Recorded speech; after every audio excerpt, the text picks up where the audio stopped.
Okey guys, kita sambung balik dalam kos dalam renovation lah ataupun construction khusus untuk rumah seperti rumah banglo, rumah teres dan sebagainya lah. Okey, kita dah terangkan dalam session sebelum ni tentang primary cost dan secondary cost.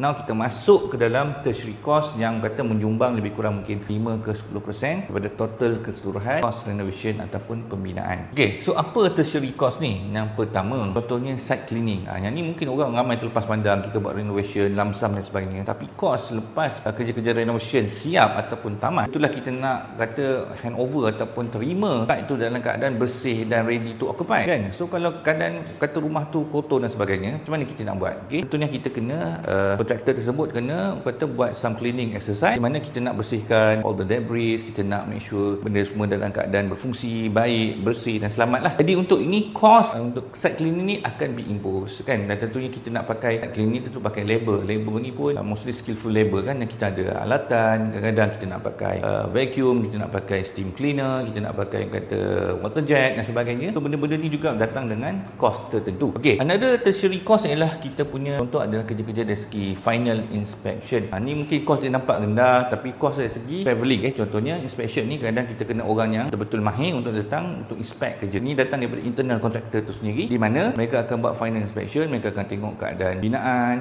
Maksudnya final inspection tidak bermaksud panjang proses kita membina ataupun renovation tu tidak ada sebarang inspection, tetapi ini lebih kepada untuk pastikan sebelum handover ataupun deliver semua dalam keadaan baik, semua deliverables telah being complied ataupun kita dah deliver lah. So kat sini final inspection ni dah lebih kepada cost labor dan juga cost dari segi travelling. Contoh kalau kontraktor tu base dia di Seremban lah contohnya, macam kami, dan kita punya project site adalah di Shah Alam. Jadi kalau kita nak inspection lah, tentulah kita akan masih bukan ikut skala projek, mungkin makan masa sehari, kadang 2 hari, kadang seminggu untuk kita betul-betul benda. So benda ini datang dengan kos-kos yang tertentu. Kalau kita tak masukkan semua dalam kos, sebenarnya pihak kontraktor akan mengalami sedikit kerugian, dan kerugian itu sebenarnya affect dalam performance overall dalam untuk kata deliver kerja-kerja renovation tersebut lah kan. Make good repair ni maksudnya cost tertiary. Sebenarnya kadang-kadang kita dah buat renovation ni, kadang-kadang benda sedia ada ni terpaksa make good. Contoh kalau kita dah buat plaster ceiling kan, plaster ceiling kita nak pasang semua tu, kadang wall sedia ada, sekeliling kawasan kita nak pasang plaster ceiling tu dia ada kadang-kadang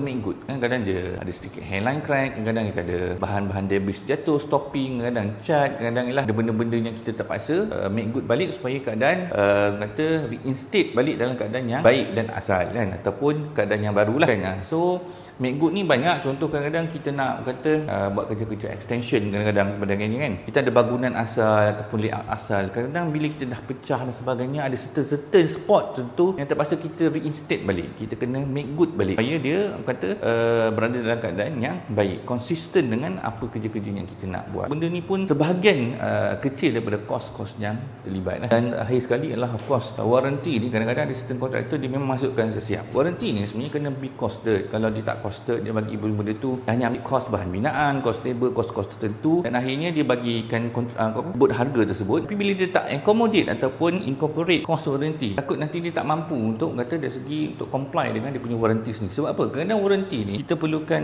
some cost keluar. Macam contohnya kita nak travel, kita punya labor, kita punya equipment, kita punya tools dan sebagainya lah. Sebab tu kita boleh tahu benda ni logik dan common sense. Kalau kadang kita beli satu barang yang with warranty and without warranty, perbezaan harga tu ada kan, walaupun bahan yang sama. So konsep yang sama diguna pakai dalam construction dan juga renovation. Okay? Jadi conclusionnya kat sini, cost renovation yang saya terang kat sini, ini lebih kepada faktor-faktor ataupun elemen-elemen yang terlibat dalam cost renovation, di mana kalau kita terangkan sepanjang video ini, di mana elemen-elemen ini kadang-kadang ditambah dia akan menjadikan cost tinggi, kadang-kadang tak ada dia akan menjadi cost lebih kurang. Dia ada dia punya kata magnitude ataupun kata dia punya contribution dari segi overall cost dalam sesuatu projek. Jadi kat sini hopefully anda dapat sedikit sebanyak info bagaimana dan ada sikit kefahaman bagaimana sebenarnya kos ini dikira. Kadang daripada info ni juga anda boleh secara am berfikir tentang projek anda, apa yang mengikut bajet anda, apa yang patut anda masukkan, apa yang patut tidak anda masukkan, supaya tidak kata apa yang anda nak buat tu tidak melebihi kemampuan. Okey.